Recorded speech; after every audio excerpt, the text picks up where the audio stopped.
ዛሬ በሆርሙዝ ሰርጥ አካባቢ ላይ ያልተጠበቀ ነገር ሆኗል። የአሜሪካ ጦር ሰራዊት ንብረት የሆነው AH-64 አፓቼ የሚሉት የውጊያ ሄሊኮፕተር በሆርሙዝ ሰርጥ አካባቢ ላይ መከስከሱን የሚያመላክቱ ዜናዎች ወጥተዋል። በዚህ ጉዳይ ላይ የአሜሪካው ፕሬዝዳንት ዶናልድ ትራምፕም ጭምር አስተያየታቸውን ሰጥተውበታል። የሄሊኮፕተሩ ለምን ወደቀ፣ እንዴት ወደቀ በሚሉት ጉዳዮች ላይ በእርግጥ ምርመራዎች የተከናወኑ ቢሆንም ነገር ግን ይሄ የአሜሪካ አፓቼ ሄሊኮፕተር ዛሬ በሆርሙዝ ሰርጥ ሲወድቅ የአሜሪካና እስራኤል በጋራ በመሆን በኢራን ላይ ጦርነቱን ከጀመሩ ማለትም ባለፉት 100 ቀናት እንዲህ አይነት የአሜሪካ የጦር ሄሊኮፕተር ወድቆ አያውቅም። ለመጀመሪያ ጊዜ መሆኑ እየተገለጸ ይገኛል። በዛው በሆርሙዝ ሰርጥ አካባቢ ላይ መሆኑ ደግሞ ነገሩን ይበልጥ አሳሳቢና ዓለም አቀፍ መገናኛ ብዙሃኖችም በሰበርነት እንዲነጋገሩ ምክንያት ሆኗል። ለመሆኑ ይሄ የአፓቼ ሄሊኮፕተር መውደቅን ተከትሎ ምን እየተባለ ይገኛል? ለምን ወደቀ፣ እንዴት ወደቀ ከሚለው ነገር ባሻገር ደግሞ ለአሜሪካ ወታደራዊ ኃይል ምን ማለት ይሆናል? በነገራችን ላይ ይህ ጦርነት ከተጀመረ ወዲህ ባሉት ጊዜያት አሜሪካ የወደቁባት ወይም የተከሰከሱባት የጦር አውሮፕላኖች ድሮኖችን ጨምሮ ሄሊኮፕተሮችን፣ የጦር ጀቶችን የመሳሰሉትን አጠቃሎ በጥቅሉ 42 የሚሆኑ የአሜሪካ የጦር ኃይል እንግዲህ የተለያዩ የጦር መሳሪያዎች፣ ጀቶች፣ ድሮኖች፣ ሄሊኮፕተሮች ምናምን ያልናቸው ማለት ነው አጠቃላይ 42 እንደደረሱ ለማወቅ ተችሏል። ይሄኛውን ጉዳይ በዝርዝር እንመለከተዋለን። ይህ በእንዲህ እንዳለ ደግሞ የአሜሪካው ፕሬዝዳንት ዶናልድ ትራምፕ አሁንም ቢሆን በኢራንና በአሜሪካ መካከል ድርድር ሂደቱ እንደቀጠለ መሆኑን ተናግረዋል። ትላንትና የአሜሪካው ፕሬዝዳንት ዶናልድ ትራምፕ የኤንቢኤ ስለሚባለው ስፖርት አውቃላችሁ፣ የባስኬትቦል ቅርጫት ኳስ ውድድር በአሜሪካ መቼስ በጣም ተወዳጅ ነው። በዛ ውድድር የመጨረሻ ፋይናል ጌም ማለት ነው የመጨረሻ ጨዋታ ላይ ዶናልድ ትራምፕ ተገኝቶ ነበረ። በጣም ህዝቡ ተቃውሞ እያሰማ በድምጽ ጭምር ያንን ስሜቱን እየገለጸ ነበር፣ የተቃውሞ ስሜቱን። ኤኒዌይ ከዚህ ከኤንቢኤ ፋይናል ጌም ተጠናቆ ከወጡ በኋላ ዶናልድ ትራምፕ በሰጡት አስተያየት ላይ በእርግጥም በኢራንና በአሜሪካ መካከል አስቸጋሪ የሆኑ ነገሮች ቢኖሩም እንኳን የድርድር ሂደቱ ግን አሁንም እንደቀጠለ ተናግረዋል። በተለይ የእስራኤሉ ጠቅላይ ሚኒስትር ቤንያሚን ኔታንያሁ ከዶናልድ ትራምፕ የስልክ መልእክት ደርሷቸው እንደነበር አይዘነጋም። ዶናልድ ትራምፕም ለቤንያሚን ኔታንያሁ ከዚህ በኋላ ይህንን ጦርነት ብቻ ልትዋጋ ትችላለህ፣ ብታቆም ይሻልሃል፣ ምልህን ስማ የሚል አይነት የማስጠንቀቂያ የማስፈራሪያ መልእክት ተናግረዋል። ይሁን እንጂ በእስራኤል በኩል ደግሞ በዚህ በደቡባዊ ሊባኖስ ውስጥ እያከናወነች ያለውን ወታደራዊ እንቅስቃሴ እንደቀጠለች ነው። ትላንትና ማታም በዚህው እነ ዶናልድ ትራምፕ የማስጠንቀቂያ መልእክት ለኔታንያሁ ልከናል የሚለው ዜና ከወጣ በኋላ ጭምር ወደዛው አካባቢ በደቡባዊ ሊባኖስ ላይ የእስራኤል መጠነ ሰፊ የጦር እንቅስቃሴም መስተዋሉ እየተዘገበ ይገኛል። ከዚህ አንጻር በእርግጥ ድርድሩ ተስፋ አስቆራጭ ነው የሚሉ አንዳንድ ሀሳቦች ቢደመጡም ይሁን እንጂ ዶናልድ ትራምፕ አሁንም ቢሆን በድርድሩ ላይ ያላቸውን ተስፋ እያስተጋቡ ነው የሚገኙት። ለምንድን ነው ግን ድርድሩ በዚህ ሰዓት ላይ ወደ መጨረሻ ውጤት ያልመጣው በሚለው ጉዳይ ላይ መቼስ ብዙ ነገሮችን ሰርተናል። የአሜሪካው ምክትል ፕሬዝዳንት ጄዲ ቫንስ ግን አንድ ጉዳይን በግልጽ ተናግረዋል። ድርድሩ ለምን ዛሬም ወደ መሬት ላይ እንዳልወረደና ውጤት እንዳልተመዘገበ በግልጽ ያስቀመጡት ጉዳይ አለ። እሱንም እንዲሁ እንመለከታለን። በመጨረሻ የምናየው ጉዳይ ከቱርክ ጋር ይገናኛል። መቼስ የረሲፕ ጣይብ ኤርዶሃን ሀገር ቱርክ የፍልስጤም ጉዳይን በተመለከተ በተለያየ ጊዜያት ፖለቲካዊ ቅርጽ እየሰጠች ብዙ ነገሮችን ስትል ቆይታለች። አሁን ደግሞ የቱርኩ የሀገር ውስጥ ጉዳይ ሚኒስትር ሙስጠፋ ቺፍጂ በአንድ የኤኬ ፓርቲ ስብሰባ ላይ ንግግር ሲያደርጉ ምን አሉ? ኢየሩሳሌም አንድ ቀን ነፃ ወጥታ በኦቶማን ኢምፓየር ዘመን የነበራትን ታሪካዊ ሁኔታ ትይዛለች፣ በድጋሜ በቱርክ ሉዓላዊነት ስር ትሆናለች የሚል ሐሳብን ገልጸዋል። ይሄ የቱርኩ የሀገር ውስጥ ጉዳይ ሚኒስትር ሙስጠፋ ቺፍጂ ኢየሩሳሌም ወደ ቱርክ ትመለሳለች የሚለው አስተያየታቸው ዲፕሎማሲያዊ ውዝግብ አስከትሏል። እንዴትና ለምን የሚለውን ጉዳይ ታሪካዊ ዳራውንም ጭምር አጠቃለን እንዲሁ ጠራ አድርገን የምንመለከተው ሌላው መረጃችን ሆኗል። ሰላም ጤና ይስጥልን ክብራትና ክብራን የገበያ ፖድካስት ቤተሰቦች፣ ነፃነት ላቀው ነኝ። በገበያ ፖድካስት ቀደም ብሎ ያነሳውላችሁን ጉዳዮች ተራ በተራ እየተመለከትን ከእናንተ ጋር የጋራ ቆይታ እናደርጋለን። ቻናላችንን ሰብስክራይብ ያደረጋችሁ ቤተሰብ እንድትሆኑ አክብሮታዊ ጥሬን አቀርብላችኋለሁኝ። በቀጥታ ወደ ዕለቱ የመጀመሪያ ጉዳይ አሳልፋችኋለሁኝ።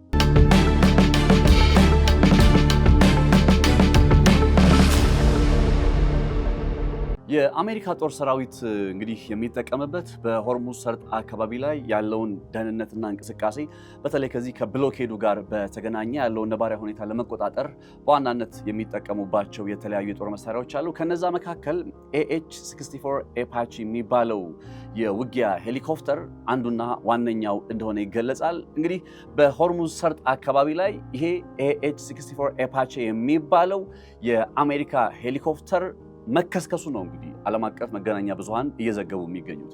ይሄ ጉዳይ አሜሪካና እስራኤል በጋራ በመሆን በኢራን ላይ ጦርነቱን ከጀመሩበት ከፌብሩዋሪ 28 ጀምሮ ለመጀመሪያ ጊዜ የተመዘገበ ነው። ምን ማለት ነው? እንዲህ አይነት እንደ AH-64 አፓቺ እንደሚባለው አይነት የአሜሪካ ጦር ኃይል ሄሊኮፕተር ሲከሰከስ የአሁኑ የመጀመሪያ ጊዜ ነው እና ምናልባትም የዚህ የሄሊኮፕተር መከስከስ ዜና ጉዳይ በእርግጥ የዶናልድ ትራምፕ አስተዳደር እየቀጠለ ያለውን የጦርነት ነባራዊ ሁኔታ ወይም ጦርነት ከበሮ መቼስ በሁለቱም ወገኖች በኩል እየተደበደበ ነው የሚገኘው እና በዛ አካሄዳቸው ላይ ድንገት አቋማቸውን እንዲቀይሩ ሊያደርጋቸው ይችል ይሆን ወይ?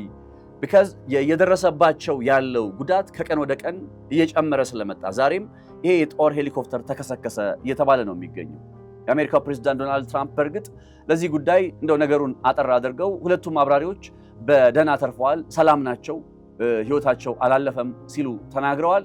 ነገር ግን በአሜሪካ አየር ኃይል ላይ አጠቃላይ አሜሪካ ከእስራኤል ጋር ሆና ኢራን ላይ እያከናወነች ባለው ጦርነት ላይ በተወሰነ መልኩ እየደረሰ ያለው ኪሳራ ከጊዜ ወደ ጊዜ እየጨመረ ለመምጣቱ ይሄ የዛሬው ክስተት እንደማሳያ ሆኖ በመቅረብ ላይ ይገኛል። የኮንግረስ ምርመራ አገልግሎት የሚባል አንድ ተቋም አለ፣ ኮንግሬሽናል ሪሰርች ሰርቪስ የሚባል።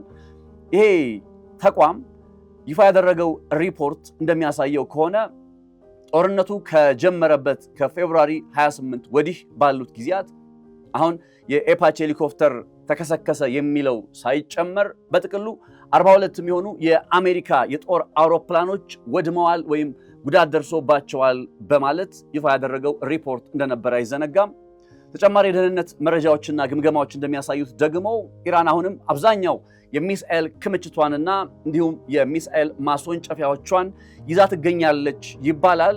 ይህም ታዲያ ለወራት የተካሄደው የአሜሪካና የእስራኤል የአየር ላይ ጥቃትና ወታደራዊ ዘመቻ ማለትም በኢራን ላይ ምን ያክል ውጤታማ ነበር በሚለው ላይ እንዳልኳችሁ የሚደጋገሙ ጥያቄዎች እንዲነሱ ምክንያት እየሆነ ነው የሚገኘው። ይህ አፓቺ ሄሊኮፕተር መከስከስ ጋር በተያያዘ ብዙ ጉዳዮች እየተባሉ ይገኛሉ።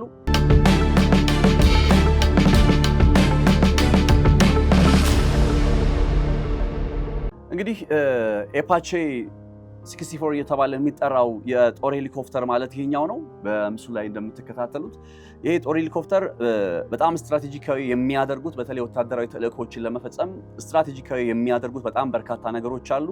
ከምንም በላይ ባለ ሁለት ሞተር መሆኑና ከዛም ባለፈ ደግሞ ሄልፋየር የተባሉ የሚጠሩ ሚሳኤሎችን እንዲሁም የባለ 30 ሚሊ ሜትር ቼይን ገን የሚባሉ የጦር መሳሪያዎችን የታጠቀ መሆኑ አጭር የሆኑ ዘመቻዎችን አከናውኖ ወታደራዊ ተልእኮችን ፈጽሞ ለመመለስ እጅግ በጣም ስትራቴጂካዊ የሆነ አይነት የጦር ሄሊኮፕተር ነው ይባላል።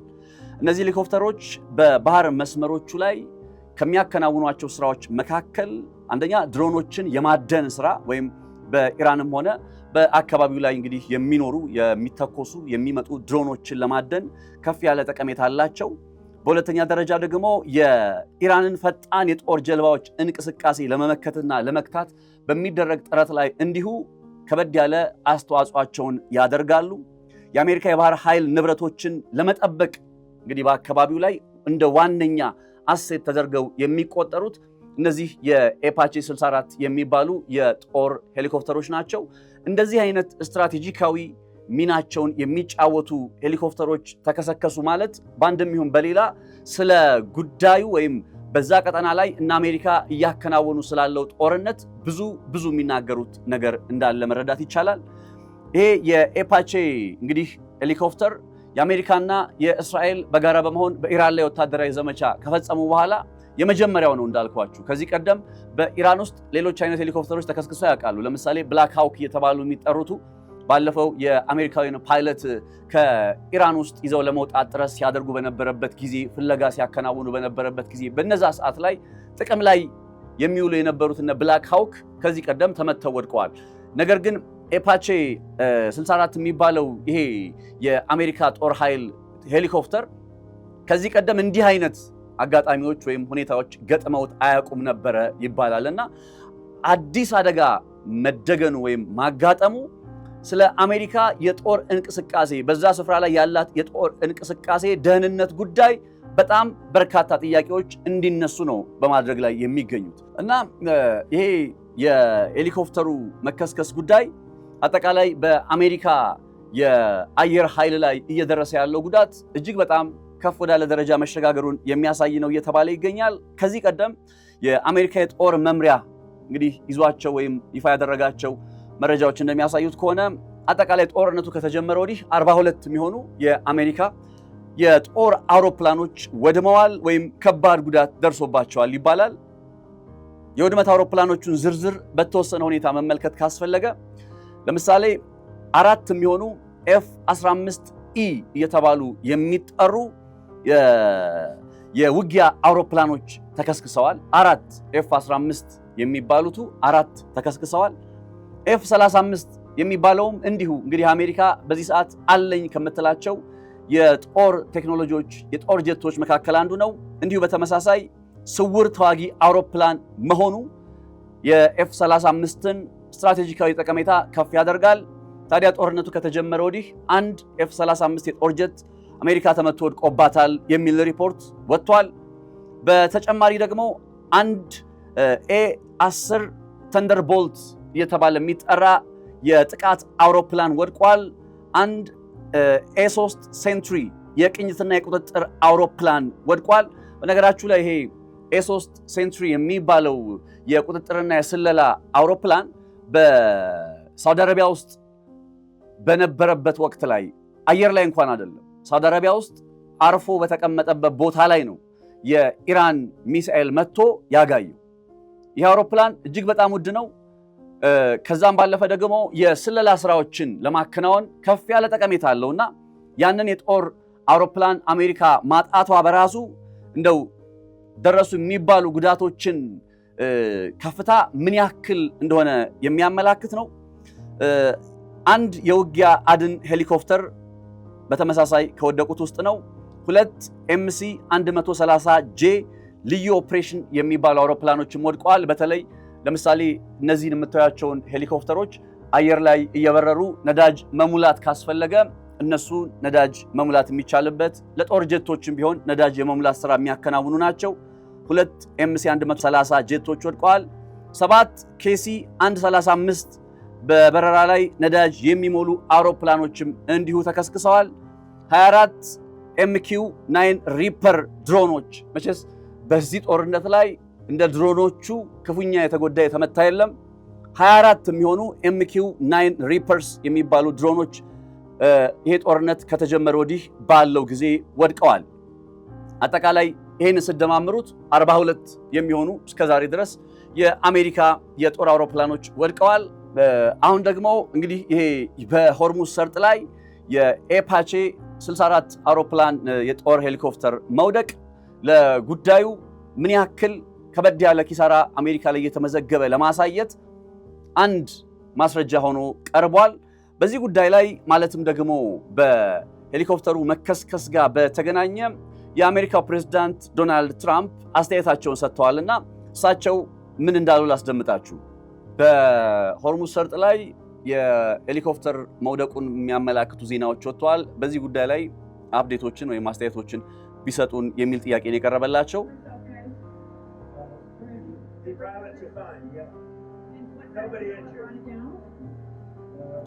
የጦር አብራሪዎቹ ደህና ናቸው፣ ማንም አልተጎዳም የሚል አስተያየትን በመስጠት ነው ጉዳዩን ምላሽ የሰጡት።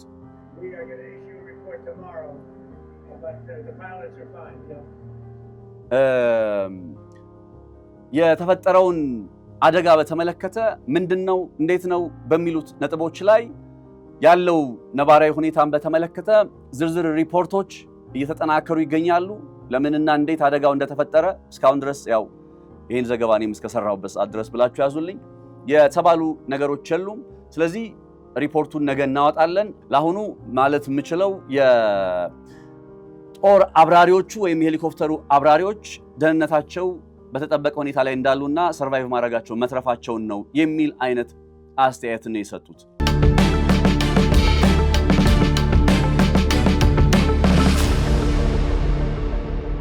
የአሜሪካው ፕሬዝዳንት ዶናልድ ትራምፕ እንግዲህ ይሄ ተፈጠረ የተባለውን አደጋ በተመለከተ በኢራን ጥቃት ነው ይሄ ሄሊኮፕተር የወደቀው ነው ወይንስ ደግሞ በቴክኒክ ችግር ምክንያት ነው በሚለው ላይ ለቀረበላቸው አስተያየትም ወይም ለቀረበላቸው ጥያቄም ዝምታን መርጠዋል። ጉዳዩ እየተመረመረ እንደሆነና በሚቀጥሉት ሰዓታት ወይም ቀናት ተጨማሪ ሪፖርቶች እንደሚቀርቡ በመግለጽ ነው ዶናልድ ትራምፕ ነገሩን ለማለፍ የሞከሩት። ያማሌህ አጠቃላይ እንግዲህ በዚህ ጦርነት ላይ የወደቁ የተጎዱ የአሜሪካ የጦር አውሮፕላኖች ቁጥር በጥቅሉ ወደ 43 አድጓል የሚለውን ነገር ይዘን እንቀጥላለን ማለት ነው። እንግዲህ ቅድም በዝርዝር አስቀምጬላችኋለሁ የትኞቹ የአውሮፕላን አይነቶች ዋነኛ የጥቃት ኢላማ ሆኑ በሚለው ላይ እንግዲህ በዚህ ተከታታይ የሆነ የቦምብ ድብደባ በቢሊየን የሚቆጠር ዶላር ወጪ ተደርጎበታል። ያውም አንዳንዶች 29 ቢሊየን ይላሉ። ገለልተኛ ተቋማት የሚያቀርቧቸው ሪፖርቶች የዚህን እጥፍ ነው ሲሉ ይናገራሉ። ይህንን አይነት ቢሊየን ዶላሮችን ያስወጣ የቦምብ ድብደባ ተከናውኖ ግን አሁንም ቢሆን እንግዲህ በጣም ሊታወቅ የሚገባው ነገር የኢራን ወታደራዊ አቅም ያለበት ሁኔታ ወይም ያለበት ደረጃ ነው እና አሜሪካ በዚህ ደረጃ አጠቃላይ የጦር አውሮፕላኖቻቸው ኢላማ እየሆኑባቸው ሊሆን ይችላል ወይም የተጎዱባቸው ነው የሚለውን ነገር እንያዝ። የኢራን አቅምን በተመለከተ ደግሞ ካየን የሚሳኤል ክምችቷ አለመናጋት ቢያንስ እንደው ላለፉት አይደል ከ3 ወር በላይ ገደማ ቀጥሏል። ይሄ ነገር 100ኛ ቀኑንም ስላለፈ ማለት ነው እና በእንደዚህ አይነት ሁኔታ ውስጥ የኢራን ወታደራዊ አቅም የሚሳኤል ክምችቷ አለመናጋት በተለይ ምስጢራዊ የደህንነት መረጃ ግምገማዎች እንደሚያሳዩት ከሆነ ኢራን ከጦርነቱ በፊት የነበራት የሚሳኤል ክምችት አሁንም 70 ከመቶ ያህሉን ይዛለች የሚለው ጉዳይ በጣም አስገራሚ ሆኖ በተደጋጋሚ ይነሳል። ማስወንጨፊያዎቿ አሁንም በስራ ላይ ናቸው። እንደ ግምገማዎች ከሆነ ከቦታ ቦታ ተንቀሳቃሽ የሆኑ የኢራን የሚሳኤል ማስወንጨፊያዎች አጠቃላይ አሁን 75 በመቶ ያህሉ በጥሩ ሁኔታ ላይ እንደሚገኙ ወይም በሙሉ ስራ ላይ እንደሚገኙ መረጃዎች ያመላክታሉ። ስትራቴጂካዊ የሆኑ ቦታዎችን መቆጣጠር ችላለች። እንደ ግምገማዎቹ ከሆነ ከዚህ የተኩስ አቁም የሚባለው ነገር እየተተገበረ ባለበት በዚህ ሰዓት ላይ ኢራን ከቦታ ቦታ እየተንቀሳቀሰች የሚሳኤል ማስወንጨፊያዎቿን የምታስተካክልበት የሚሳኤል ጣቢያዎቿን የምትቆጣጠርበት አጠቃላይ በሆርሙዝ ሰርጥ አጠገብና አካባቢ ላይ ከሚገኙ 33 የሚሳኤል ጣቢያዎቿ መካከል 30ዎቹን መዳረሻና ቁጥጥሯንም መልሳ ማግኘት ችላለች። በነዛ ስፍራዎች ላይ አስቡ እንግዲህ በሆርሙዝ ሰርጥ ዙሪያ አሉ ከሚባሉ 33 የሚሆኑ የኢራን የሚሳኤል ማስወንጨፊያ ማዕከላት ወይም ጣቢያዎች መካከል በዚህ በጦርነቱ ምክንያት ያው የሆርሙዝ ሰርጥን እና አሜሪካም በጣም ትኩረት አድርገውበት ኦፕሬሽን ኢፒክ ፍሪ ብለው ፕሮጀክት ፍሪደም ኢቭን አሁን የብሎኬድ ናቫል ብሎኬድ የሚሉትን እያከናወኑ ስለዚህ ተደጋጋሚ የሆኑ ጥቃቶችን ሰንዝረውበታል። እንደዛም ሆኖ ከጦርነቱ በፊት 33 የሚሆኑ የሚሳኤል ጣቢያዎች ነበሩ። ከነዛ መካከል አሁን 30 የሚሆኑቱ ድጋሜ ወደ ሙሉ ስራ ላይ የተመለሱበት አቅም ላይ ደርሰዋል እየተባለ የሚገኘው ለዛም ነው ቅድም ለወራት ሲካሄድ የቆየው የአሜሪካና የእስራኤል የጋራ ወታደራዊ ዘመቻ ሄዶ በኢራን ላይ የታሰበውን አይነት እቅድ አላስመዘገበም የሚለው ጉዳይ ተጠናክሮ እንዲሰማ ምክንያቶች እየበረቱ የሚገኙት ማለት ነውና ዛሬ የአሜሪካ ኤፓቼ 64 ሄሊኮፕተር መውደቅ ጉዳይ በአሜሪካ አየር ኃይል ላይ የደረሰውን ኪሳራና እንዲሁም ደግሞ ኢራን ለዚህ ይህን አይነት ኪሳራ የደረሰበትን አይነት ወታደራዊ ዘመቻ ተቋቁማ ከጦርነቱ በፊት ከነበረችበት አቋም አንጻር አሁንም በተወሰነ መልኩ ለውጦች ከመኖራቸው በቀር ያን ያክል ስትራቴጂካዊ የሆነ ሽንፈትን ሊያመጣባት በማይችል ሁኔታ ላይ እንደምትገኝ የሚያሳዩ መረጃዎች ሆነው እየቀረቡ ይገኛሉ። የስትራይክ ኤግልሶች፣ F-35 ጀቶች፣ F-15 ጀቶች፣ ኤሴንትሪ የሚባል የቅኝትና የቁጥጥር አውሮፕላን፣ የልዩ ኦፕሬሽን አውሮፕላኖች፣ እንደ ኬሲ 135 የመሰሉ በበረራ ላይ ነዳጅ የሚሞሉ አውሮፕላኖች 24 የሚሆኑ እኮ ቅድም እንዳልኳችሁ MQ-9 ሪፐር የሚባሉ ድሮኖችም እንዲወድቀዋልና አጠቃላይ እነዚህ ጉዳዮች የጦርነቱን መልክ ሊያሳዩ ከሚችሉ ነባራዊ ሁኔታዎች ውስጥ እንደ አንዱ ተደርገው እየተቆጠሩ ይገኛሉ።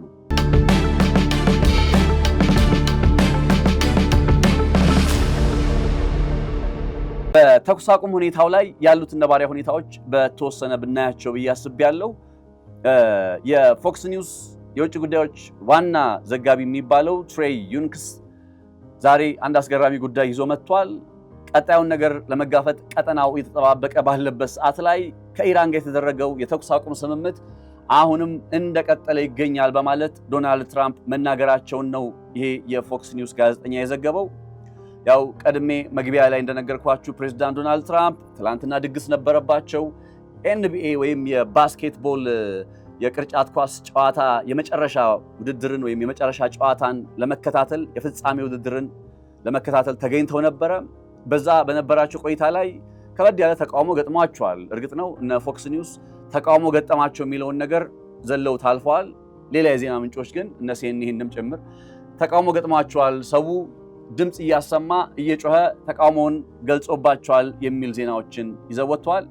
ለማንኛውም እሳቸው በዚህ የባስኬትቦል ቆይታ ላይ የፍጻሜ ጨዋታውን ውድድር ተከታትለው ከወጡ በኋላ አጠር ያለ ቃለ መጠይቅ ሰጥተዋል።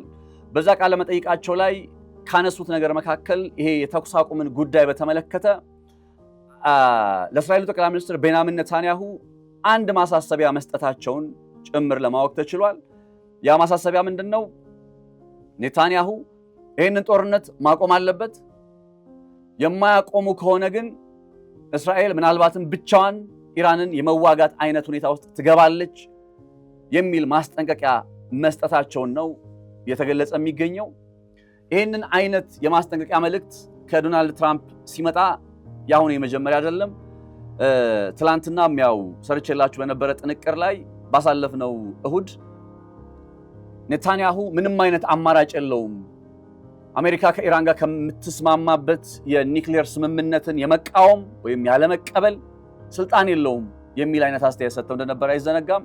ከዛ ደግሞ በማግስቱ ትላንትና የኔታንያሁ መንግስት ጦርነቱን እንዲያቆምና የማያቆም ከሆነ ይህን ጦርነት ብቻውን ለመዋጋት ዝግጁ እንዲሆን የሚል አይነት መልእክት ተሰምቷል። ይሄኛው ጉዳይ ያው አሜሪካ ካለችበት ጫና አንጻር የሚቆጠርና የሚነሳ እንጂ እንደው ሙሉ በሙሉ የአሜሪካ ለእስራኤል የሚኖራት ድጋፍ መጠናቀቂያ ምልክት ተደርጎ አይቆጠርም። ትላንት በሰራሁላችሁ ዘገባ ላይም በርካቶች አስተያየት የሰጣችሁት አንድ ጉዳይ እነዚህ ሰዎች እያስመሰሉ ነው፣ የተጣሉ መስለው በኋላ ሌላ ነገር ሊያሳዩን እንዳይሆን የሚል አይነት አስተያየቶች እያየሁ ነበረ። ብዙ ይባላል እንዲህ አይነት ነገር። በእርግጥ ኔታንያሁና ዶናልድ ትራምፕ የሐሳብ ልዩነት ውስጥ መሆናቸው እርግጥ ነው። ነገር ግን ይሄ የሐሳብ ልዩነት ወደ መቃቃር ውስጥ አስገብቶ አሜሪካ ለእስራኤል ስታከናውን የቆየችውን ድጋፍ እስከ መከልከል፣ እስራኤል ብቻዋን ከኢራን ጋር ጦርነት እንድትጋፈጥ በዝምታ እስከ መመልከት የደረሰ ሊሆን ይችላል የሚለው እንዳልኳችሁ አጠያያቂ ነው። አይ ፐርሰናሊ ይሆናል ብዬ አላስብም በግል ብትጠይቁኝ። ግን ደግሞ እነ ዶናልድ ትራምፕ ያሉበት ጫና ቀላል አይደለም። በዚህ ጦርነት ላይ እንግዲህ ቀድሜ መግቢያ ላይ ያነሳው ዜና እንኳን እንዳያችሁት 43 አይደል አጠቃላይ የአሜሪካ የጦር አውሮፕላኖች የወደቁ፣ የተከሰከሱ፣ የተጎዱ 43 ደርሷል። እና በእንደዚህ አይነት ወታደራዊ ጉዳት ውስጥ እስከ መቼ ይቀጥላሉ የሚለው ነገር አሁንም አጠያቂ ስለሆነ ምናልባት በአንድም ይሁን በሌላ እነ ዶናልድ ትራምፕ ከዚህ የገቡበት ቅርቃር ውስጥ መውጫ መንገድ ነው የሚፈልጉት ራይት ነው። እነ ኔታንያሁ ደግሞ ጎትተው ለማስቀረት ጥረት ያደርጋሉ። በዚህ ሂደት ውስጥ እነ ኔታንያሁ ትራምፕን ወደ ጦርነቱ ጎትተው ለማስገባት በሚያደርጉት ጥረት ውስጥ አንዳንዶች ምን አይነት ሐሳብን እንዲያቀርቡ ምክንያት ሆኗል። የመጨረሻውን ውሳኔ የመስጠት ጉዳይ ዶናልድ ትራምፕ እንዳሉት የሳቸው ሳይሆን የጠቅላይ ሚኒስትር ቤንያሚን ኔታንያሁ ነው። ምክንያቱም ኔታንያሁ ስቲል ዶናልድ ትራምፕን ጎትተው ወደ ጦርነቱ ማስገባት ይችላሉ። በማን በኩል? በሊባኖስ በሂዝቦላ በኩል። ልክ ከትላንት በስቲያ ጀምሮ በኢራንና በእስራኤል መካከል እንዳየነው አይነት የተኩስ ልውውጥ ላለመኖሩ ምንም ዋስትና ስለሌለ ዋናው ካርዱ ወይም የመጨረሻ ውሳኔ መስጠት የሚለው ጉዳይ በዶናልድ ትራምፕ እጅ ሳይሆን በኔታንያሁ እጅ ነው የሚሉ ድምጾችም እንዳልኳችሁ ትንታኔዎች ቀርበዋል። እኔ ግን አደንደው ሰደይ እስራኤል ይህንን ጦርነት ብቻዋን መዋጋት ስለማትችል በአንድም ይሁን በሌላ የነ ትራምፕን ትዕዛዝ ለማክበር የምትገደድ ይመስለኛል። አይ ቲንክ ለዛም ነው እነ ዶናልድ ትራምፕ እነ ኔታንያሁን ከበድ ባለ ቋንቋዎች ጭምር ሐሳቦችን መልእክቶችን እያስተላለፉላቸው የሚገኘው ብቻችሁን ጦርነት ለመዋጋት ተዘጋጁ እስከማለት የደረሱት የሚል አይነት ስሜት ነው ያለኝ የግል እይታዬን ብትጠይቁኝ። በዚህ በሊባኖስ ውስጥ ግን ያው የተኩስ አቁም እንዲያደርጉ ዶናልድ ትራምፕ የኢራንንም የእስራኤል ባለስልጣናትንም አሳስበዋል። ኢራን ትላንትና ያው በእስራኤል ላይ የምትሰነዝራቸውን የሚሳኤል ጥቃቶች አቁማለች። 30 የሚሆኑ የባላስቲክ ሚሳኤሎችን ከተኮሰች በኋላ ነው ያቆመችው። ከዛ በኋላ እስራኤሎችም ያው የተኮሷቸው ኢላማዎች አሉ። ኢስፋሃን ምናምን አካባቢ ላይ ተመተዋል።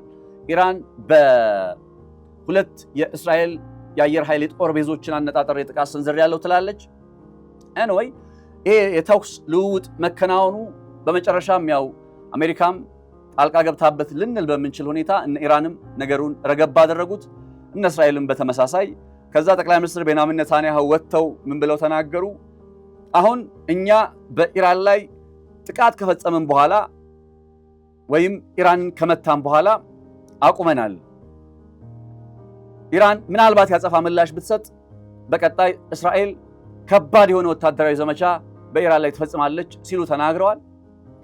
ይሄ የእሳቸው አስተያየት ኢራን ከባድ የሆነ ወታደራዊ እርምጃ እስራኤል እንዳትወስድባት ሰግታ ያጸፋ ምላሽ ከመስጠት ተቆጠበች የሚል አይነት ትርጓሜ ሊሰጠው ይችላል። ነገር ግን የሆነውን ነገር በተግባር ለሚያቅ ለሚረዳ ሰው ደግሞ በፍጹም እንደዛ አይደለም ጉዳዩ። የኢራን ቅድመ ሁኔታ የነበረው እስራኤል ቤሩትን እንዳታጠቃ የሚል ነው። እስራኤል ቤሩትን የምታጠቃ ከሆነ ወደ ቴል አቪቭ የአየር ላይ ጥቃት ሰነዝራለሁ ብላ ነው ቀይ መስመሯን ያስቀመጠችው ኢራን። ቤሩት ስትመታ ኢሚዲየትሊ ወደ እስራኤል በመተኮስ 30 የሚሆኑ ባላስቲክ ሚሳኤሎችን እንዳልኳችሁ ጥቃት ለማድረስ ሞክራለች። ለዚህ ጥቃት እስራኤል ስትመልስ በራሷ መንገድ እንዲሁ በተመሳሳይ ጉዳት ለማድረስ ሞክራለች። ስለዚህ አሁን የኢራን አገዛዝ ወይም መንግስት ወደ እስራኤል ያጸፋ ተኩስ ሊተኩስ የሚችልበት ምላሽ ሊሰጥ የሚችልበት ምንም ምክንያት የለም። እስከ መቼ ድረስ? አዝሎንጋስ እስራኤል ቤሩትን የማታጠቃ እስከሆነ ድረስ። እስራኤል የሊባኖስን ርዕሰ መዲና ቤሩትን የምታጠቃ ከሆነ ምንም ጥያቄ የለውም የኢራን አይአርጂሲ ወደ ቴል አቪቭ ሚሳኤል ይተኩሳል። ስለዚህ ነገሩ እስራኤል ወደ ኢራን ተኩሳ ከዛ ያንን የእስራኤል ጥቃት በመፍራት ሳይሆን ኢራን ያጸፋ ምላሽ ያልሰጠችው እስራኤል ቤሩትን ከማጥቃት በመቆጠባ ነው። የናሬቲቭ ፐርስፔክቲቮች ጉዳይ እንዴት ለሚፈለገው ዓላማ መዋል እንደሚችሉ አይ ቲንክ ይሄኛው መረጃ በግልጽ ያሳያል ብዬ አስባለሁኝ። የሆነው ነገር እንደነገርኳችሁ ነው። ቤሩት ተመታች። ቤሩት ስትመታ ኢራን እስራኤልን መታች። ከዛ እስራኤል ወደ ኢራን ተኮሰችና ዴን ቤሩት ውስጥ የምታከናውነውን ጥቃት አቆመች።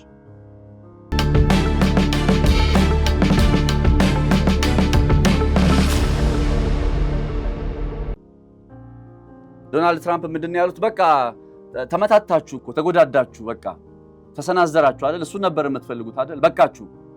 እንደዚህ አይነት ሐሳብ ያለው መልእክትን ነው ያስተላለፉት በቃለ መጠይቃቸው ላይ ዶናልድ ትራምፕ።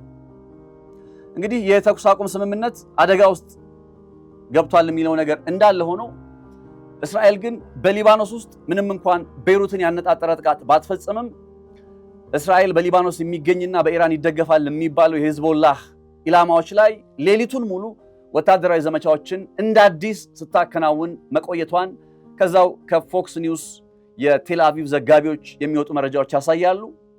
አዳዲስ ተልእኮቹና ዘመቻዎቹ ቤሩትን አልነኩም። እስካሁን እንዳልኳችሁ እስቲል በደቡባዊ ሊባኖስ ላይ ያለ ኢላማ ቦታዎችን ነው እየመቱ የሚገኙት።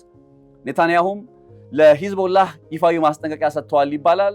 በእስራኤል ላይ ያለምንም ምላሽ የሚተኮስ የተኩስ ሙከራዎች አዳዲስ ቀመሮችን ለመፍጠር የሚደረጉ ጥረቶች በመሆናቸው ፈጽሞ ተቀባይነት የላቸውም፣ ወዲያውኑ ያጸፋ ምላሽ ይሰጥባቸዋል ብለዋል። የሂዝቦላ ቡድንም እነ እስራኤል ሌሊቱን ሙሉ በደቡባዊ ሊባኖስ ላይ ጥቃት ሲሰነዝሩ እንዳደሩት ሁሉ ሂዝቦላህም እንዳልኳችሁ በሰሜናዊ እስራኤል አካባቢ ላይ ተደጋጋሚ የሆነ ጥቃቶችን እየሰነዘረ እንዳደረ የሚያሳዩ መረጃዎች አሉ። ይሄ እንግዲህ ከተኩስ አቁሙ ጉዳይ ጋር በተገናኘ ስቲል ነገሩ ስካሌት ወይም ነገሩ ሊከር የሚችለው የእስራኤል ድብደባና ወታደራዊ ዘመቻ ወደ ቤይሩት ከሄደ ብቻ ነው።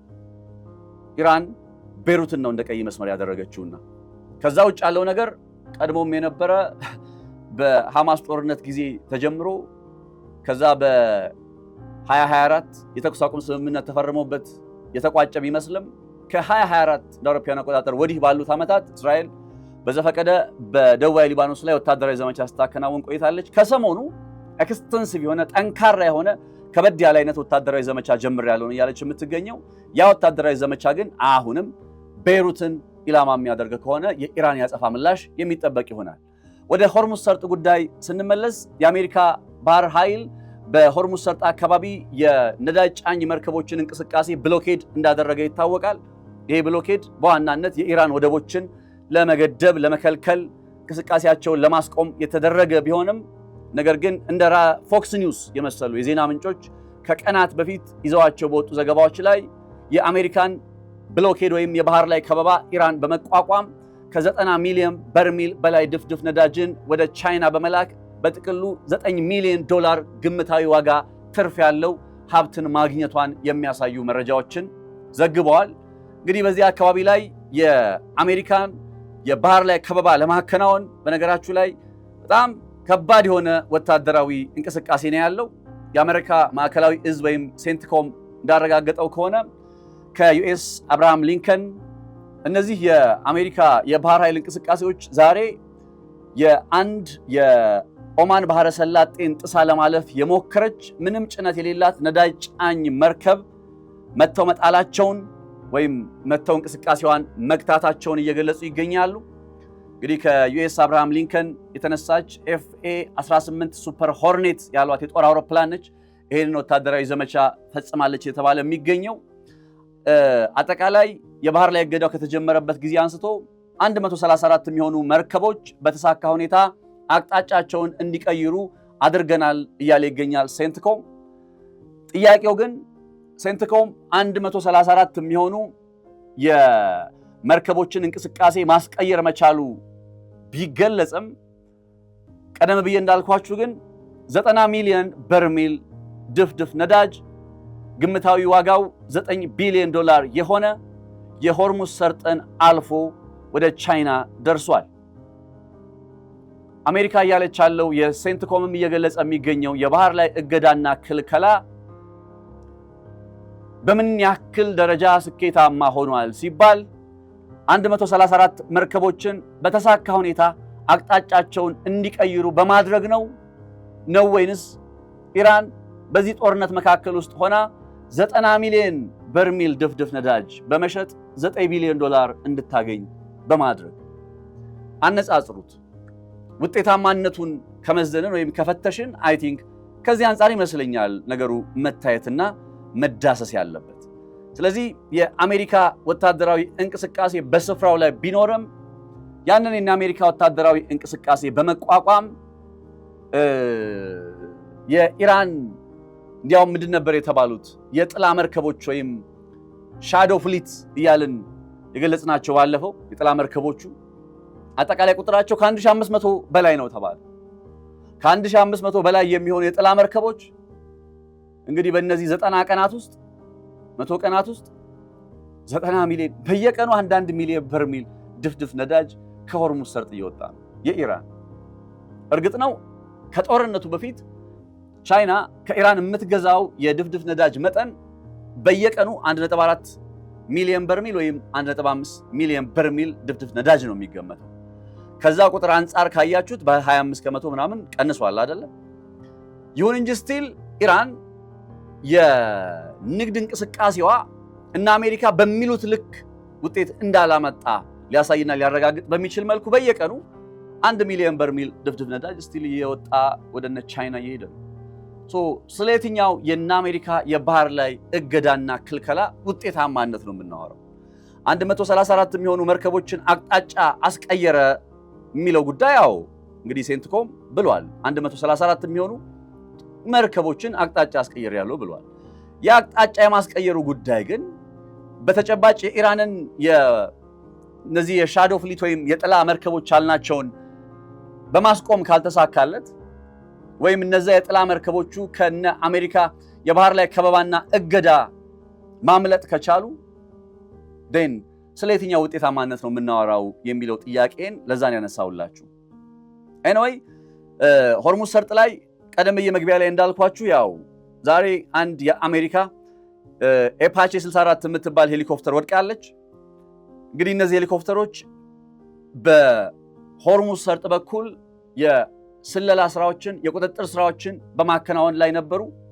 አሁን ዛሬ አንድ የነዳጅ ጫኝ መርከብ ላይ ጉዳት አደርሳ ያችን ነዳጅ ጫኝ መርከብ እንቅስቃሴ የገታች የተባለችው የጦር አውሮፕላን ኤፍኤ-18 ሱፐር ሆርኔት የሚሏት ማለት ነው።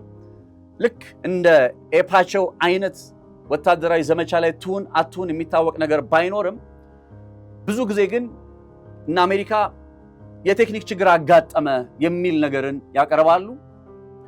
የቴክኒክ ችግር አጋጥሟል የሚል ሪፖርት ሊመጣ ይችላል፣ ያው ቀጣይ ሪፖርቱ ስለሚጠበቅ። ነገር ግን የቴክኒክ ችግር ለምን አጋጠመ ሲባል በራሱ ሁሌ አንድ ማረሳው ነገር አለ። በኩዌት ውስጥ ሀፕን ያደረገው 3 ኤፍ-15 የጦር ጀቶች የወደቁበት ታሪክ። ያ ጉዳይ እንዴት ነው የተፈጠረው?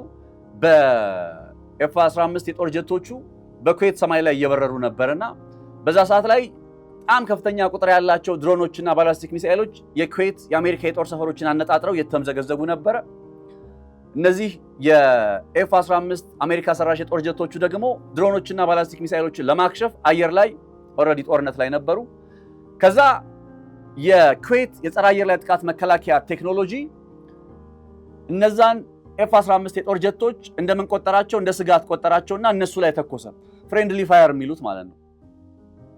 በዛ አይነት ሁኔታ 3ቱ የጦር አውሮፕላኖች ወደቁ፣ የጦር ጀቶች ወደቁ። እርግጥ ነው እንዲህ ሲባል በቀጥታ ኢራን እነዛን የጦር ጀቶች መታቸው ወደቁ ብለን ላንገልጽ እንችላለን። እርግጥ ነው መታቸው የወደቁትን እሱንም የመናገር ችግር የለብንም አይደል? አይ ቲንክ በፓይለት የማዳን ወታደራዊ ዘመቻ እስኪያከናውኑ ድረስ ፓይለት ለማዳን የሚለው በኮቴሽን ውስጥ ሆኖ እንደዚህ አይነት ወታደራዊ ዘመቻ ለማከናወን እስኪገደዱ ድረስ ያው የነበረውን ጥቃት እናስታውሳለን። ኤኒዌይ ግን እነዚህ ኩዌት ውስጥ የወደቁት በፍሬንድሊ ፋየር ነው ወይም በስህተት በተተኮሰ የጸረ አየር ላይ ጥቃት መከላከያ ቴክኖሎጂ ነው የሚል አይነት ሎጂክ ይመጣልና ያም ሆነ ይሄ ግን ኩዌት ሰማይ ላይ እንደዛ አይነት ግርታ እንዲፈጠር ያደረገው የኢራን የአየር ላይ ጥቃት እየተሰነዘረ ስለነበር ነው። አሁን እቺ ኤፓቼ 64 የሚሏት የአሜሪካ ሄሊኮፕተር መውደቅ ጉዳይ ምናልባት በቴክኒክ ችግር ነው ቢባል እንኳን የቴክኒክ ችግሩ ለምን ተፈጠረ የሚለውን ነገር ጠለቅ ብለን ወደፊት ያው ያየነው እንቀጥላለን። እሱን ስናይ ፎር ሹር ከነበረው ነባራዊ ሁኔታ አንጻር ነገሩን በደንብ የምንረዳው ይመስለኛል። እንግዲህ እንዲህ አይነት ውጥረት በእስራኤል በኩል በሊባኖስ በኩል በሆርሙዝ ሰርጥ በኩል በመሳሰሉት ላይ እንዲህ አይነት ውጥረት እያየለ እየጨመረ ቢመጣም እነ ዶናልድ ትራምፕ አሁንም በድርድሩ ሂደት ላይ ተስፈኛ ናቸው ይባላል። ታዲያ ለምንድነው እነ ዶናልድ ትራምፕ ተስፈኛ ከሆኑ ወደ ፊርማ ሄደው ነገሩን መጨረስ ያልቻሉት ለምንድነው በሚለው ላይ የዶናልድ ትራምፕ አስተዳደር ምክትል ፕሬዝዳንት አድርገው የሾማቸው ጄዲ ቫንስ አንድ የሆነ ጉዳይን ተናግረዋል። ማረጋገጥ ማመን ነው የሚል አይነት ሐሳብን ወይም አቋምን ነው አጽንኦት ሰጥተው የተናገሩት። የመተማመን ችግር ነው አሁን በመካከላቸው ያለው። በአሜሪካና በኢራን መካከል የመተማመን ችግር አለ።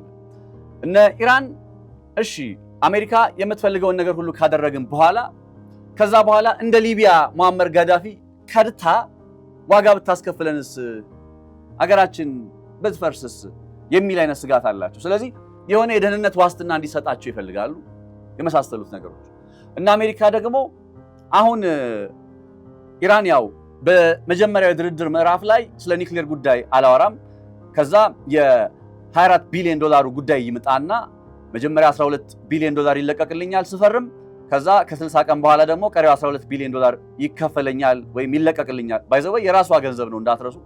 የምዕራቡ ዓለም ሀገራት አሜሪካን በዋናነት እንዳይንቀሳቀስ የታገደ የኢራን ሀብት በጥቅሉ ዓለም ላይ ከ$100 ቢሊዮን በላይ ይገመታል።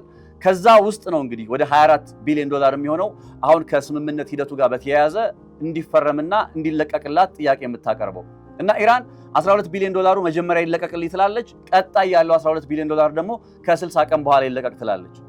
አሁን እና አሜሪካ በዚህ ምዕራፍ ላይ ለኢራን ቀጣይ በኒውክሌር ጉዳይ ላይ እንተማመናለን በሚል ተስፋ $12 ቢሊዮን ብንሰጥ ምን ዋስትና አለን ቀጣይ ስምምነቱ እንደምትፈርም?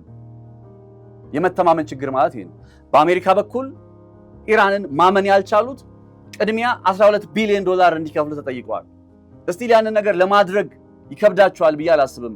እርግጥ ነው ሌሎች ሀገራትም መሳተፍ አለባቸው። ምክንያቱም በአሜሪካ ውስጥ የሚገኝ እንዳይንቀሳቀስ የታገደ የኢራን ሀብት አጠቃላይ ከ2.5 ቢሊዮን በላይ አይዘልም። በዋናነት እነ ጃፓን፣ እነ ዩናይትድ ኪንግደም፣ ደቡብ ኮሪያ፣ ቤልጅየም ምናምን የመሳሰሉ ሀገራት የኢራን እንዳይንቀሳቀስ የተደረገ ሀብት መዳረሻ ናቸው ይባላል እና እነዚህ ሀገራትም ያው $24 ቢሊዮን ለኢራን በመልቀቅ ሂደት ውስጥ እንዲሳተፉ ይጠበቃል ማለት ነው እና የነሱ ተሳትፎ እንዳለ ሆኖ እነ ጄዲ ቫንስ ምንድነው እያሉ የሚገኙት ማረጋገጥ ማመን ነው። በሌላ ቋንቋ ኢራን የበለጸገ ዩራኒየሟን በተመለከተ አንድ ማረጋገጫ ተስጠን ወይ ለቻይና ተላከው እያሉ ነው የሚገኙት። ራይት ነው አሁን ላይ ልክ ስንፈራረም እኛም $12 ቢሊዮን የኢራን እንዳይንቀሳቀስ የታገደ ሀብትን እንደምንለቀው ሁሉ ኢራንም የበለጸገውን ዩራኒየሟን ወደ ቻይና ተላከው ነው ያለመተማመናቸው ምክንያት እና ይሄን አይነት አለመተማመን ላይ መሆናቸው በብዙ ነገሮች ላይ እኮ ተስማምተዋል። በጣም በበርካታ ነገሮች ላይ ተስማምተዋል።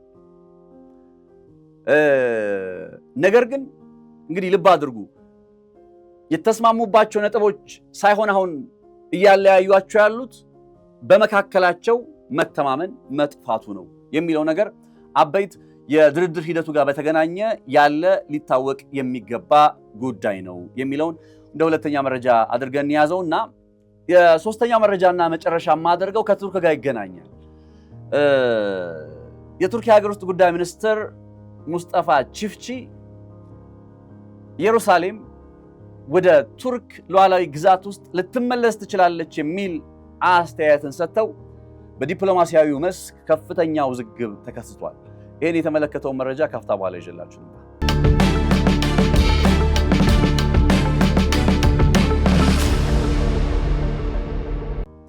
የቱርክ የሀገር ውስጥ ጉዳይ ሚኒስትር ሙስጠፋ ቺፍቺ የኤኬ ፓርቲ ስብሰባ ላይ አድርገውታል ነው የተባለው። ይህንን ንግግር ኢየሩሳሌም አንድ ቀን ነፃ ወጥታ በኦቶማን ኢምፓየር ዘመን የነበራትን ታሪካዊ ሁኔታ በመጥቀስ በድጋሜ በቱርክ ሉዓላዊነት ውስጥ ልትገባ የምትችልበት ሁኔታ አለ በማለት ነው እንግዲህ ወይም ወደ ቱርክ ትቀየራለች። አሁን ኢየሩሳሌም በእስራኤልና በፍልስጤም ለሁለት ተሰንጥቃ ምስራቅና ምዕራብ ኢየሩሳሌም ተብላ ምስራቃዊ ኢየሩሳሌም የፍልስጤም እንደሆነ ይታመናል። ምዕራባዊ ኢየሩሳሌም የእስራኤል እንደሆነ ይታመናል። ዓለም አቀፋዊ ያለውን ስምምነት ነው የምነግራችሁ እንጂ በተግባር ያው ዶናልድ ትራምፕ መቼስ ኢየሩሳሌም ሙሉ በሙሉ ምስራቅ ምዕራብ የሚባል የለም፣ ኢየሩሳሌም ሙሉ በሙሉ የእስራኤል ዋና ከተማ ነች ብለው ከመጀመሪያ ስልጣን ዘመናቸው ላይ መናገራቸው አይዘነጋም። ይህን አይነት ነባራዊ ሁኔታ ውስጥ ነች። ያው ታስታውሳላችሁ ስለ ቱርክና ስለ እስራኤል ስናወራ በተደጋጋሚ እኮ የምንለው የነበረው ጉዳይ በእርግጥ እስራኤል የኢራንን ጉዳይ ከጨረሰች በኋላ ቀጣይ ልትሄድ የምትችለው ምናልባት ወደ ቱርክ ነው እያለን ነበርና ይሄ የቱርክ የውስጥ ጉዳይ ሚኒስትር ሙስጠፋ ቺፍቺ አስተያየት ከዚህ ቀደም ስናነሳቸው የነበሩ ሐሳቦችን በተወሰነ መልኩ ምስሉ ምን ሊሆን እንደሚችል በግልጽ የሚያስረዳ ይመስለኛል። እና ኢየሩሳሌም በኦቶማን ኢምፓየር ጊዜ አሁን ሙስጠፋ ቺፍቺ ሪፈር የሚያደርጉት ወይም የቀደመው ጊዜ በማለት ያስታወሱት የኦቶማን ኢምፓየር ጊዜ ኦቶማኖች ቱርክን የያዙት ከ1517 ጀምሮ ነው እና 1517 የሚባለው ወቅት ላይ የኦቶማን ኢምፓየር እየተስፋፋ ግዛቱ እያደገ መጥቶ ኢየሩሳሌምን የያዘበት ጊዜ እንደሆነ ይገለጻል። 1517 ላይ ኢየሩሳሌምን ከያዙ በኋላ በነገራችን ላይ ወደ ምጽዋ መጥተው ነበር ነግሬያችኋለሁ። በ1517 ላይ ኢየሩሳሌምን 1557 ላይ አካባቢ ደግሞ እዚህ ምጽዋ አካባቢ ላይ መጥተው ነበር ኦቶማኖች። ኤኒዌይ ከ1517 ጀምሮ ኦቶማኖች ኢየሩሳሌምን ከያዙ በኋላ በ1917 ማብቂያ ላይ ነው እንግዲህ ሙሉ በሙሉ ከዛ አካባቢ ላይ ያላቸው ተጽዕኖ ፈጣሪነት ወይም ለ400 ዓመታት ያክል ኢየሩሳሌምን የኦቶማን ኢምፓየር አካል የነበረችበት ታሪክ የተቋጨው። በጊዜው ያው ብሪታንያ በአንደኛ የዓለም ጦርነት ላይ አሸናፊ ሆነው ወጥተው የለ ትላንትና ስለ ባልፎር ዲክላሬሽን ነግሬያችሁ ነበር። አንድ ነገር ትዝ አለኝ። ልክ ኢማጂን እዚህ ጋር ነው የእስራኤል ምስረታ ታሪክ የሚባለው ብለን የምናነሳው መቼ ነው? ኖቬምበር 1917 ምን የባልፎር ዲክላሬሽን መቼ?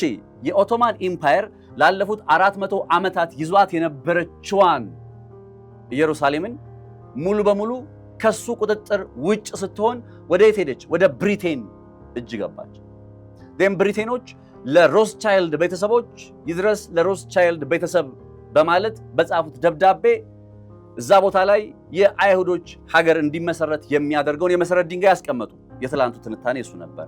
አሁን ትላንት እንደዛ አይነት ትንታኔ አቅርቤላችሁ ዛሬ የኦቶማን ኢምፓየርን ዘመን በሚያስታውስ ሁኔታ የቱርኩ የውስጥ ጉዳይ ሚኒስትር ሙስጠፋ ቺፍቺ ኢየሩሳሌም አንድ ቀን ነፃ ወጥታ በኦቶማን ኢምፓየር ዘመን የነበራት ታሪካዊ ሁኔታ ላይ ትመጣለች፣ የቱርክ አካል ትሆናለች ብለው ሲገልጹ ነገሩ ምን ማለት እንደሆነ ያው በግልጽ ያሳያል።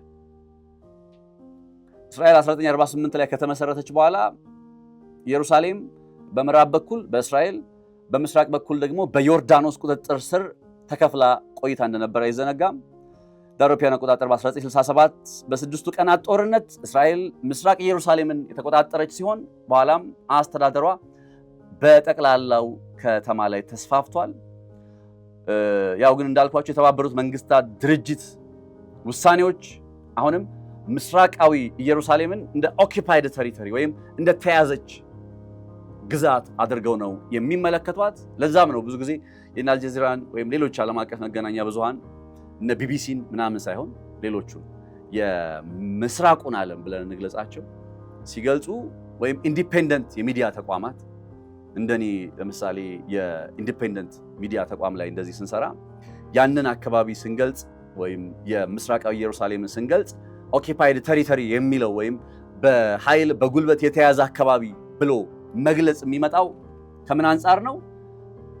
1948 ላይ እስራኤል ስትመሰረት ራሱ በአንድ መልኩ በምዕራብ በኩል እስራኤል ይዛለች፣ በምስራቅ በኩል ያለውን ዮርዳኖስ ነበር የያዘችው።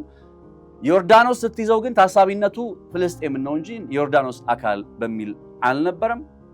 ስለዚህ በጉልበት በስድስቱ ቀን ጦርነት 1967 ላይ እስራኤል ያን አካባቢ ሙሉ በሙሉ ወደ መያዝ ስለመጣች ከዛ ጊዜ ጀምሮ ኦኪፓይድ ቴሪቶሪ የሚለው የተባበሩት መንግስታት ድርጅት አገላለጽን እኔም እጠቀማለሁኝ እና የኢየሩሳሌም መጨረሻ ጣፈንታ በእስራኤልና በፍልስጤም መካከል ሊደረግ በሚችል እንግዲህ አላቅም የኢየሩሳሌም መጨረሻ ምን እንደሚሆን አላቅም ሆነስም። አሁን ግን ያው የእስራኤልና የፍልስጤም ነገር እያለ ሌላ ሶስተኛ አካል መጣ ነው እያልኳችሁ ያለሁት።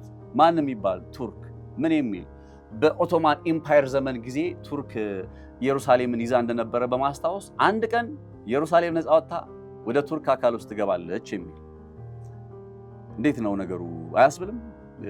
ኢየሩሳሌምን በተመለከተ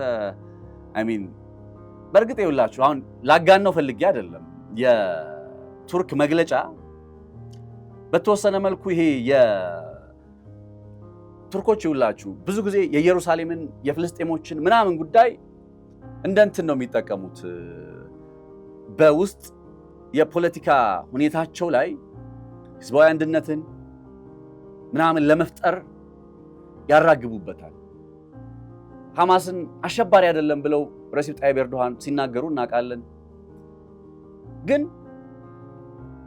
ለፍልስጤሞች ሪሊ እነ ኤርዶሃን በተጨባጭ እንዲህ የሚባል ይሆን አንድ እርምጃ የተራመደ ምን ነገር ሰርተዋል ብላችሁ ብትጠይቁኝ I couldn't find any ምንም ማገኘው ነገር የለም።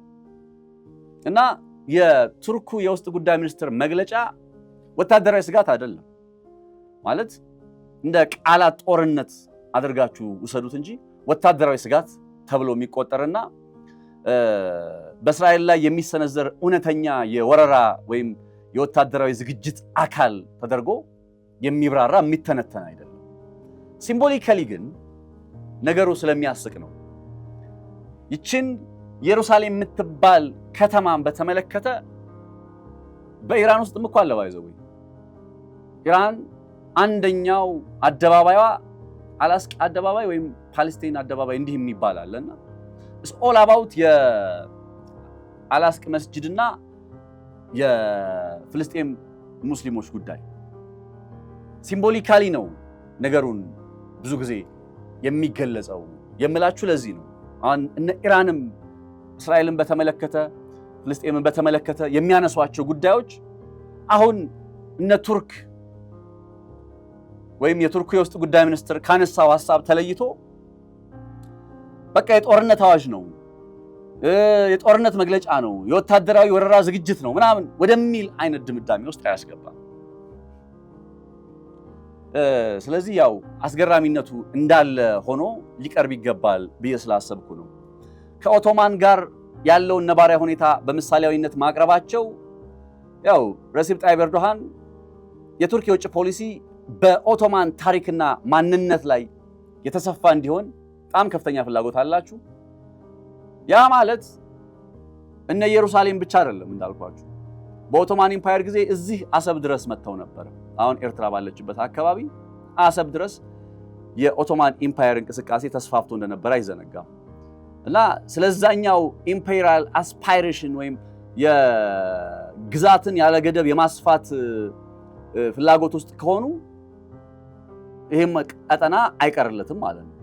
ነገር ግን ለዛ ነው ነገሩ ወይም እንዲህ አይነት አስተያየቶቹ ከእውነተኛ ወታደራዊ ዝግጅት ወይም የወረራ ማስጠንቀቂያ ይልቅ እንደ ቃላት ጦርነት ተደርገው የሚቆጠሩት።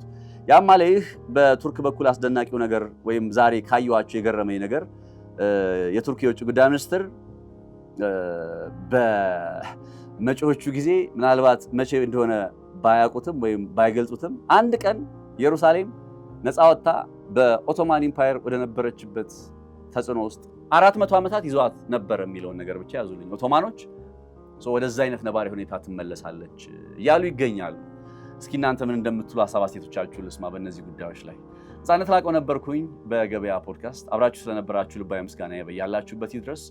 በየዕለቱ እንዲህ አይነት መረጃዎችን ዓለምን መረዳት የምትችሉባቸው ዓለምን ማወቅ የምትችሉባቸው የተለያዩ መረጃዎች በገበያ ፖድካስት ላይ ይቀርባሉ። በዜናዎቻችን፣ በልዩ ጥንቅራችን፣ በፖድካስታችን እናንተን የሚመጥኑ ዝግጅቶችን ይዘን ከመላይ ስቱዲዮ ባለሙያዎች ጋር ወደ እናንተ መድረሳችንን እንቀጥላለን።